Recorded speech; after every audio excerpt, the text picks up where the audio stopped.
이 시간에 우리에게 주시는 하나님의 말씀은 에스라 1장 1절에서부터 11절입니다.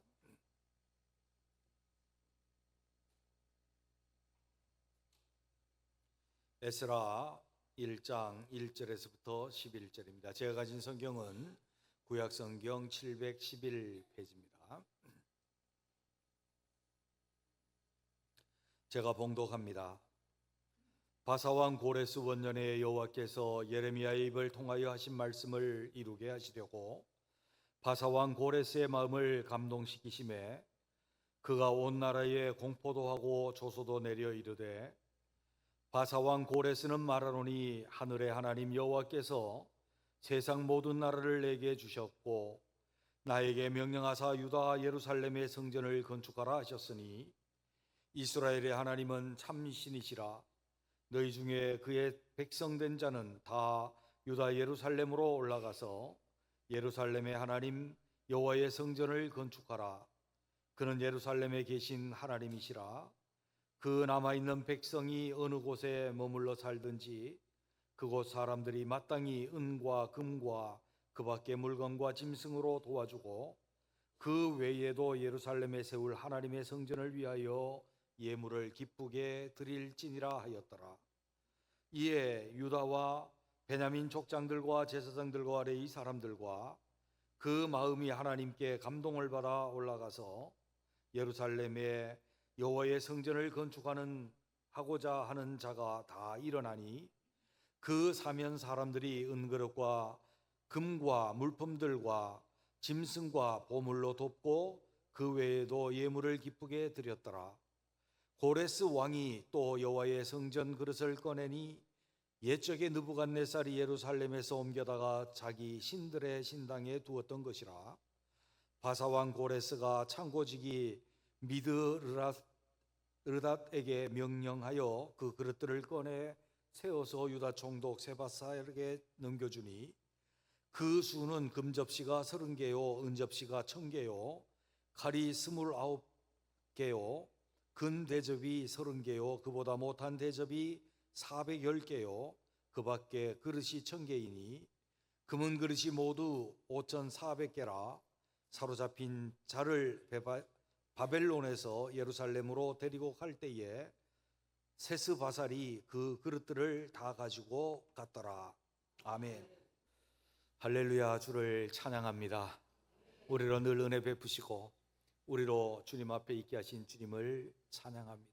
옆에 있는 분들과 인사를 한번 하시죠.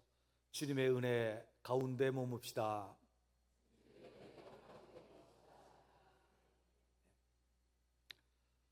이제 여름 마지막 주가 되었는데 오늘까지 좀 휑한 부분들이 좀 있는데 이제 다음 주서부터는 우리가 총력으로 예배하고 기도하고 또 전도하고 말씀 가운데 머무는 귀한 시간 되었으면 좋겠습니다. 오늘 본문은 바벨론에 포로되었던 유다 백성들이, 하나님의 백성들이 바사 곧 페르시아의 고레스 왕 때에 그 첫 해에 포로에서 귀환되어지는 칙령을 내리게 되는 것입니다. 우리는 이 포로기의 역사들을 좀 이해를 해야 됩니다. 하나님께서는 이스라엘 백성들이 우상을 숭배하고 세상을 따르고 하나님을 떠나 살아갑니다. 이름은 하나님의 백성이고 그들의 도성은 예루살렘이고 그들에게는 하나님의 성전이 있었지만 하나님의 성전에서조차 우상의 숭배가 일어나게 되고 하나님의 성전 자체가 하나님을 제대로 공경하는 곳이 아니게 되었습니다. 그뿐만 아니라 그들은 하나님을 떠남으로 도덕적인 타락 속에 있었습니다. 수도 없는 선지자들의 경고와 돌아오라는 소리에도 불구하고 그들은 돌아오지 않았습니다. 하나님께서는 그들에게 징계를 내리십니다. 바벨론이라고 하는 큰 신흥 그 국가를 통해서 그 나라가 망하게 하고 그 백성들이 다 포로가 되어서 바벨론 각국에 흩어졌습니다. 하나님은 그들을 징계하시고 그들로 새롭게 하시기 위한 하나님의 계획을 가지고 계셨지만 그들은 포로된 그곳에서도 하나님의 말씀을 듣고 돌아오지 않았습니다. 에스겔서를 통해서 본다라고 한다면 그들은 하나님께서 에스겔을 통해서 그들에게 여호와의 말씀을 증거하고자 할 때 그들은 목이 곧은 백성이었습니다. 그들은 얼굴이 화석같이 굳은 자였습니다. 그래서 하나님의 말씀을 듣고자 하지 않았습니다. 그리고 심지어는 에스겔을 죽일 공모도 합니다. 이것이 징계를 받고 있는 백성들의 모습이었습니다. 그들은 이 포로기 동안에 영적으로 하나님 앞에 나갈 수 있는 성전도 없었을 뿐만 아니라 그들의 완악한 마음이 영적인 소망이 전혀 없습니다. 그들 스스로 하나님께 돌이킬 수 있는 그러한 상황도 아니었습니다. 영적인 게. 물론 국가적이나 사회적이나 그들의 능력으로 보아서도 그들이 예루살렘으로 돌아간다는 것은 불가능했습니다. 바벨론은 물론 강력한 국가였고 변천이 일어나서 바벨론에서 이제 파사로 나라가 옮겨집니다. 그런데 이 파사 제국은 사실 신흥 바벨론 제국보다 훨씬 더 강대한 나라입니다. 세계 최초의 대제국을 이룬 것이 페르시아 제국인 걸 우리가 너무나도 잘 알고 있지 않습니까? 그들이 자기 힘으로 독립운동을 하고 독립을 쟁취해서 나라를 세운다? 불가능합니다. 우리나라도 지금 대한민국이 이루어진 것이 하나님의 은혜인 줄로 믿습니다. 그때 당시에 한국이 대일본 제국을 이겨가지고 독립할 가능성 없었습니다. 무력으로 말해요. 하나님의 은혜예요. 그것과 똑같은 일이 여기에 벌어지고 있는데 고레스 왕 원년에 이 고레스는 페르시아 제국을 완성시킨 실제적인 첫 번째 대왕이에요. 그래서 원년에, 그래서 페르시아 원년이라고 보아도 돼요. 그때에 이스라엘 사람들을 하늘의 하나님이 내게 예루살렘 성전을 건축하라고 명령하셨으니 너희는 어느 우리 제국 어디에 있든지 어디 흩어져 있든지 간에 다 예루살렘으로 돌아가서 성전을 건축해라. 성전을 건축할 뿐만 아니라 옆에 있는 모든 사람들이 금은 예물을 그들에게 주어라. 그리고 자기 자신이 느부갓네살이 뺏어온 예루살렘 성전 기물들을 내어서 기명들을 내어서 줍니다. 이것은 그 유다 사람들이 하나님 나라 백성들이 스스로 나라를 이루거나 스스로 성전을 만들거나 스스로 돌아가서 하나님을 섬기고 하나님의 은혜 가운데 들 수 있는 그러한 자격도 그러한 능력도 아무것도 없는 상태에서 하나님의 은혜가 그들에게 임함으로 그들은 돌아가서 그들은 더 이상 포로 노예 종이 아니라 그들은 자기 국가의 자유민이 되어지고 자기 나라를 세울 수 있게 되고 성전을 세우고 하나님을 섬기게 되어지는 그 은혜를 입게 되어집니다. 하나님께서는 왜 그들을 포로 삼았다가 하나님의 은혜를 주어서 그들을 이렇게 되돌이키게 하셨을까? 그냥 그들의 마음을 예루살렘에서 새롭게 하시고 그들을 그냥 두셨으면 안 될까? 왜 포로 생활을 하게 하셨고 아직도 완전히 돌이킬 수 있는 그런 상태가 아닌 그들에게, 물론 그들 속에는 다니엘과 같이 고위층들에게 하나님을 알게 한 사람도 있고 에스더와 같이 자기 민족을 살리며 하나님을 나타낸 사람들도 있고 에스겔과 같은 선지자도 있었습니다. 그런데 불구하고 대다수의 사람들은 그러지 못했는데 하나님이 은혜를 주신 거예요. 포로 귀환까지. 뭐예요? 하나님은 은혜의 하나님이고 하나님이 바로 그 백성의 하나님임을 제대로 알려주시기 위해서 은혜로 그들을 돌이켜 회복시키신 줄로 믿습니다. 은혜로, 100% 은혜로. 하나님이 우리에게 은혜를 주신 것도 똑같습니다. 하나님은 우리가 도저히 자격도 없고 능력도 없고 그런 우리들을 하나님은 은혜를 베풀어 주셔서 하나님의 은혜의 하나님임을 알고 그 하나님이 바로 나의 하나님임을 고백하게 하시는 은혜가 우리 가운데 있었는 줄로 믿습니다. 그래서 우리는 은혜 받은 자예요. 그래서 십자가의 은혜를 다 입은 거지.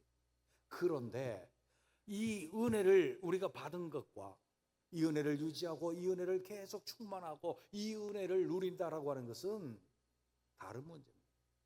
은혜를 받았지만 은혜를 다 까먹고 다 떨어진 사람이 있는가 하면 그 은혜를 계속해서 충만하게 누리는 사람도 있습니다. 하나님은 어떤 통로를 어떻게 해서 그 하나님의 백성들에게 포로에서 귀환되어서 하나님의 은혜 가운데 들고 그 은혜를 알고 하나님을 하나님으로 섬길 수 있는 그 길을 열어주셨을까요? 우리는 하나님이 은혜 주시는 그 하나님의 은혜가 나타나는 그 방편들을 우리가 한번 살펴보면서 우리는 여전히 하나님의 은혜의 충만함을 누리며 살아갈 수 있는 우리 모두가 되시기를 주님의 이름으로 축원합니다. 그 먼저는 이렇습니다. 하나님께서 약속하신 말씀대로 은혜를 주신 줄로 믿습니다. 1절에 있는 말씀을 다시 읽어봅니다. 바사왕 고레스 원년에 여호와께서 예레미야 입을 통하여 하신 말씀을 이루게 하시려고 바사왕 고레스의 마음을 감동시키시며 그가 온 나라에 공포도 하고 조서를 내려 이르되, 하나님께서 시작하신 이유가 어디에 있습니까? 하나님께서 예레미야 입을 통해서 말씀을 했어요. 그 백성들에게 말씀을 하셨어요. 그리고 그 말씀을 이루게 하시려고 일을 시작하신 거예요. 은혜 일을 시작하신 거예요. 여기에 말씀을 이루게 하시려고 라고 하는 이 말씀의 원문의 뜻을 보면 말씀을 성취하시려고. 말씀을 이루시는 것, 이것은 하나님께서 적극적으로 하나님이 말씀하신 것에 대해서 개입하시고 적극적으로 하나님께서 이 일을 만드시고 이루시기 위하여라고 하는 의미를 담고 있는 것입니다. 하나님께서는 우리에게 약속하신 그 말씀을 반드시 성취하시는 하나님이요, 이 성취가 우리에게 은혜가 되는 줄로 믿습니다. 예레미야 입을 통해서 하신 말씀이 뭡니까? 예레미야 25장 11절에서부터 13절에 보면 이렇게 말씀합니다. 이 모든 땅이 폐허가 되어 놀랄 일이 될 것이며 이 민족은 70년 동안 바벨론 왕을 섬기리라. 여호와의 말씀이니라. 70년이 끝나면 내가 바벨론의 왕과 그의 나라와 갈대아인의 땅을 그 죄악으로 말미암아 벌하여 영원히 폐허가 되게 하되, 내가 그 땅을 향하여 선언한 바 곧 예레미야가 모든 민족을 향하여 예언하고 이 책에 기록한 나의 모든 말을 그 땅에 임하게 하리라. 아멘. 포로로 잡혀가서 70년 동안은 바벨론 왕을 섬겨야 된다. 그 바벨론 왕을 섬기고 70년이 끝나면 하나님께서 그 바벨론을 그 죄악으로 말미암아 벌하여 영원히 바벨론은 일어나지 못하고 폐허가 되게 할 것이다. 그리고 예레미야를 통해서 예언한 모든 말씀을 내가 다 성취하리라. 예레미야가 그 입을 통해서 하나님의 말씀을 그렇게 전했습니다. 그리고 예레미야 29장 10절에 보면 여호와께서 이와 같이 말씀하시니라. 바벨론에서 70년이 차면 내가 너희를 돌보고 나의 선한 말을 너희에게 성취하여 너희를 이곳으로 돌아오게 하리라. 아멘. 성취하여 돌아오게 하려. 여러분, 이것이 예레미야의 말씀, 예레미야를 통해서 주님 주신 말씀이에요. 이 말씀을 내가 성취하리라. 하나님은 말씀을 주시고 그 말씀을 성취하시는 주님이신 줄로 믿습니다. 그것이 우리에게는 은혜라는 거예요. 여호야김 5년에 605년 BC 605년에 1차 포로가 일어나요. 그리고 597년에 2차 포로가 일어나고 586년 나라가 망할 때에 3차 포로가 일어납니다. 그리고 포로 귀환이 BC 537년 1차, 458년 2차, 444년에 걸쳐서 포로 귀환이 일어납니다. 그런데 첫 번째 포로 대진 605년서부터 537년까지가 끝에 있는 해를 이렇게 걸쳐 있는 해를 다 끼우면 70년입니다. 그리고 전체적인 포로 기한에 이렇게 된 것을 평균적으로 봐도 70년입니다. 70년, 주님께서 70년이라고 말씀하셨고 70년이 되자 고레스를 통해서 역사를 일으켰는데, 이 고레스가 어떤 사람입니까? 조금 이따도 나오는데, 이 고레스가 바벨론을 멸망시켰고 다시는 바벨론 제국이 이 땅에서 일어나지 못했습니다. 영원히 폐허가 될 것이다. 주의 말씀이 이루어졌고, 이 고레스가 하나님의 백성들을 예루살렘으로 돌려보내는 은혜를 시행을 했습니다. 하나님 말씀대로 이루어진 것인 줄로 믿습니다. 하나님 말씀대로 이루어지는 것이 우리에게 은혜입니다. 여러분, 우리는 은혜를 받기 위해서요, 개인적으로 하나님의 말씀을 많이 받으시기를 바랍니다. 공동체적으로 하나님의 약속을 기도 중에 받을 수 있는 우리가 되어야 할 줄로 믿습니다. 우리가 은혜 받기 위해서 주여 은혜 주시옵소서 하고 감나무 밑에 감 떨어지기를 기다리고 입 벌리고 있으면 안 돼요. 하나님께서 가만히 있는데, 정말 가만히 있는데 말씀의 약속을 받지 못했는데 은혜 주시는 경우는 두 가지예요. 하나는 완전히 탈진해가지고 기도도 말씀도 붙잡을 수 있는 힘이 없어서 엘리야처럼 로뎀나무 아래 누워있는 그런 자, 그냥 놔둬서는 안 되겠다, 하나님이 은혜를 주시는 거죠. 두 번째는요, 어떤 자인가 하면 하나님 말씀 통해서 은혜 주시려고 해도 들을 귀가 없어. 멍텅구리 같아, 바보 같아, 말씀도 못 듣고 또 말씀도 깨닫지도 못하고 말씀도 못 받아. 바보 같은 사람, 그 사람은 그냥 놔두면 안 될 거니까 주님이 은혜를 주시오. 여러분, 어떤 사람 되기를 원해요? 엘리야 같은 사람이 로뎀나무 아래 갈래요? 아니야, 안 돼요. 그것도 아니에요. 그러면 멍텅구리 같아서 하나님의 은혜의 약속도 하나도 못 받아. 그렇게 될래요? 아니요. 그러면 어떻게 해야 돼요? 말씀을 읽고 듣고 내 것으로 삼고 성령님의 의지해갖고 성령께서 내게 약속으로 주시는 말씀이 뭔지를 받을 줄 알아야 돼. 그것을 받게 되면 주께서 약속하신 대로 이루시는 은혜가 될 줄로 믿습니다. 공동체가요, 그냥 멍청하게 되는 대로 가면 안 돼. 주님 앞에서 비전과 꿈을 주님이 내게 주시는 것을 받을 줄 알아야 돼. 목사가 받고 성도들이 하나님께서 우리에게 주시는 비전과 꿈, 은혜를 기대하고 그것을 우리 공동체 것으로 만들고 그 약속을 받을 때에 하나님께서는 말씀대로 성취하시는 하나님이 되실 줄로 믿습니다. 그래서 우리는 기억을 해야 됩니다. 하나님의 은혜는 말씀을 타고 말씀의 성취로 우리에게 이루어진다. 아멘. 두 번째로, 하나님은 거대한 세상의 역사를 움직여서 하나님 백성에게 은혜를 주시는 줄로 믿습니다. 오늘 보면 다시 1절로 갑니다. 바사왕 고레스 원년에 여호와께서 예레미야 입을 통하여 하신 말씀을 이루게 하시려고 바사왕 고레스의 마음을 감동시키셨다. 바사왕 고레스에 대해서 좀 보려고 해요. 신흥 바벨론 제국이 느부갓네살을 통해서 커지고 최강국으로 임하게 됩니다. 이 강력한 이 신흥 바벨론, 신바벨론이에요. 옛날 바벨론 말고 신바벨론인데, 이 느부갓네살은요 야망이 크고 잔혹한 사람이었어요.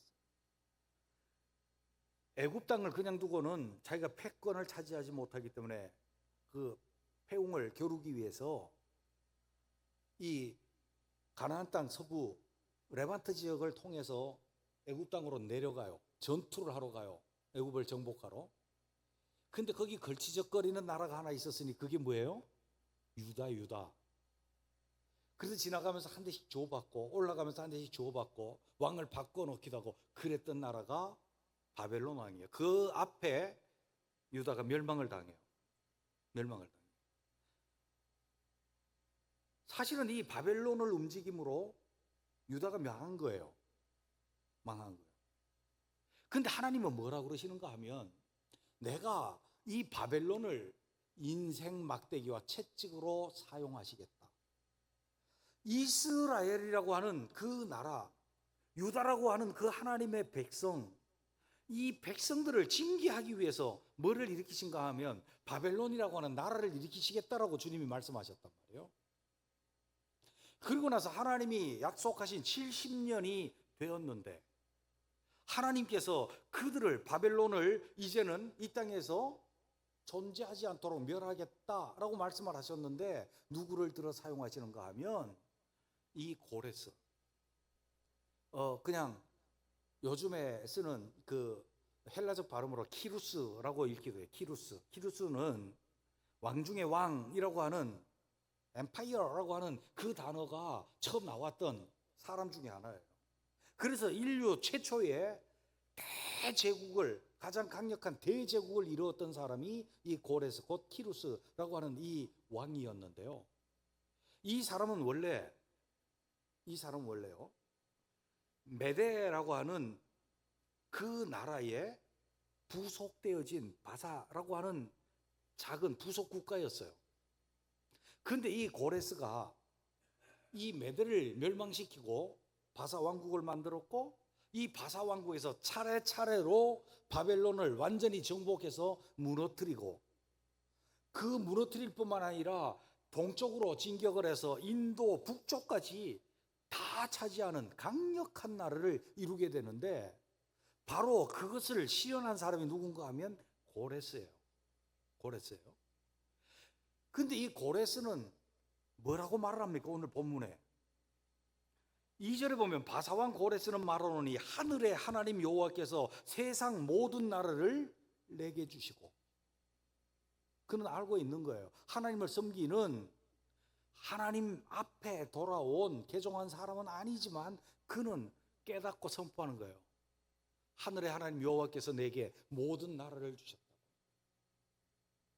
하나님은 그 유다 백성들을 징계하기 위해서 바벨론이라고 하는 강력한 나라를 일으키셨고, 이 유다 백성들에게 은혜를 베풀고 다시 돌아오게 하시기 위해서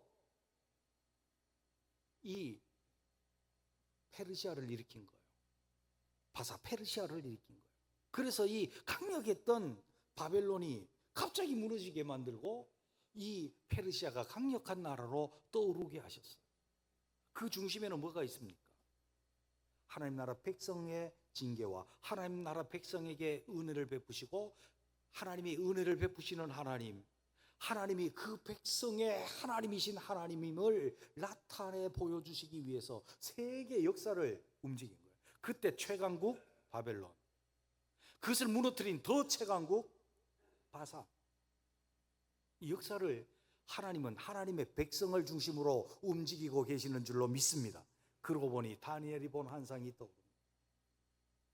금머리서부터 출발한 바벨론, 가슴인 바사왕국, 복부와 중심인 헬라 왕국, 다리와 발인 로마 왕국. 그 모든 왕국들은요, 결국 뜨인 돌이 그것이 무너지고 돌의 나라, 곧 예수 그리스도의 나라를 이루시기 위한 하나님이 역사를 만드셔 적극적으로 만들어 가시는 하나님이셨다라고 하는 것을 보여주고 계십니다. 역사의 중심에는 강대국이 있는 게 아닙니다. 최강국이 있는 것이 아닙니다. 역사의 중심에는 주의 백성이 있고, 주의 백성 때문에 바빌론을 일으키시고, 주의 백성 때문에 바벨론을 망하게 하시고, 주의 백성 때문에 바사가 일어나게 하시는 하나님이신 줄로 믿습니다. 그러기에 우리는요, 하나님의 은혜 앞에 세상을 두려워할 필요 없습니다. 세상 나라, 세상의 최강자 두려워하고 거기에 대해서 경외심을 가질 필요가 없어요. 세상에 어떤 물질이 많은 나라, 물질이 많은 존재들, 힘이 있고 권력이 있고 능력이 있는 존재들 두려워할 필요 없습니다. 그들을 다 하나님이 움직이셔서 하나님의 나라 백성을 향한 주님의 구속사를 이루어 가고 계시고, 그 구속사는 은혜로 우리에게 주어지는 것인 줄로 믿습니다.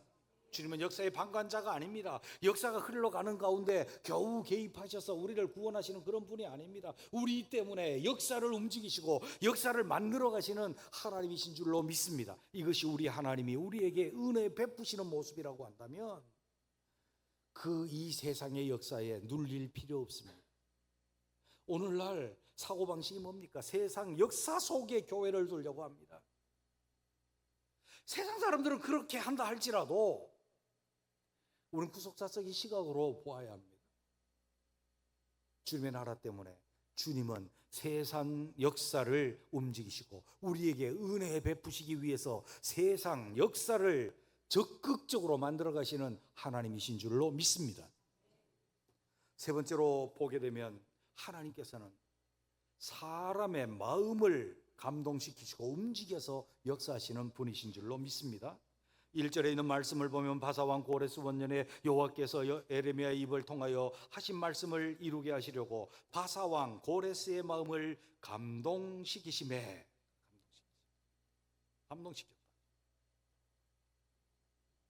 뿐만 아니라 5절 이에 유다와 베냐민 족장들과 제사장들과 레위 사람들과 그 마음이 하나님께 감동을 받고 올라가서 예루살렘의 여호와의 성전을 건축하고자 하는 자가 다 일어나니, 하나님은 사람들의 마음을 감동시켰어요. 이방인 세계 최강의 고레스의 마음을 감동시키셨고, 그는 하나님을 신봉하는 자가 아니었단 말이에요.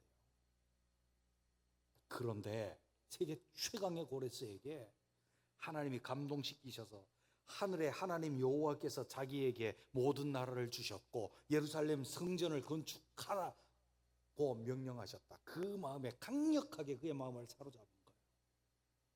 그뿐만 아니라 그 조서와 칙령을 받은 사람들이 마음의 감동을 받고 하나님께 속해 있었던 베냐민과 유다 사람들, 레위인과 제사장들, 그리고 마음에 감동된 자들이 자리 잡고 살던 바벨론 땅에서 일어나서 예루살렘으로 가도록 된 거예요. 이것은 하나님의 감동으로 역사가 일어나고 있다.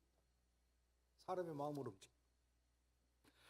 그리고 그 사면에 있던 사람들은 은그릇과 금과 물품들과 짐승과 보물로 도왔고 그 외에도 예물을 아깝게가 아니고 기쁘게 드렸더라. 할렐루야. 하나님 사람 마음을 움직이는 거예요. 세계 최강의 사람이 있어요. 하나님이 그 사람의 마음도 움직이시는 하나님이신 줄로 믿습니다. 하나님을 경외하는 하나님의 백성들의 마음도 움직이시고 그 주위에 있는 사람의 마음도 움직이시고 하나님의 역사를 일으키시는 하나님이십니다. 여기서 감동시키심에라고 하는 이 단어는 헤이르라고 하는 단어인데요. 이 단어는요 원래 그 원 단어가 우르인데 사역동사예요. 감동하도록 하셨다. 주격이 강하게 드러나요. 누가? 하나님께서. 하나님께서 고레스가 감동할 수밖에 없도록 하나님이 적극적으로 주격으로 가서 감동을 시키셨다라고 하는 의미를 담고 있는 거예요. 주님은 역사의 방관자가 아니에요. 어떤 일이 일어나는데 되도록 그냥 설렁설렁 잘 이렇게 만들어서 하시는 분이 아니에요. 적극적으로 고레스를 감동시키셨고, 그 백성들을 감동시키셨고, 주위 사람들을 감동시키셔서 일이 되도록. 그래서 그것이 은혜가 되어서 그들은 미약하지만 돌아갑니다. 아무것도 없는 노예였지만 금은 보물들을 가지고 갑니다. 힘이 없는 자였지만 고레스가 칙령을 내려서 보내니 위대한 힘을 가지고 돌아가는 것입니다. 여러분, 돌아가서 뭐 하라는 것입니까? 성전을 짓고 그의 나라를 이루고 그곳에서 하나님을 모시고 하나님의 은혜를 누리며 살아갈 수 있는 그 은혜의 길을 하나님이 여신 거예요. 뭐를 해서? 사람의 마음을 감동해서. 여러분, 저는요 30년 전에 목회를 할 때 이런 감동을 받았어요. 정말 나를 진짜 힘들게 하는 사람이 있어요. 교회에서 정말 나를 힘들게 하는 사람, 진짜 막대 먹은 사람이 있었어요. 처음에는 몰랐어요. 그래서 막 대항을 했죠. 너 그렇게 세냐? 나도 센 사람이야. 그랬거든요. 그리고 나서 얼마나 하나님께서 나를 자책하게 하시고 회개하게 하시고 눈물 나게 하시고, 그리고 나서요 제가요 깨달았어요. 하나님께서 그 사람 아무리 그래봐야 힘이 아니라 하나님이 그를 감동하고 하나님이 감동하시고 변화되게 하면 그것이 내 은혜의 발판이다. 할렐루야.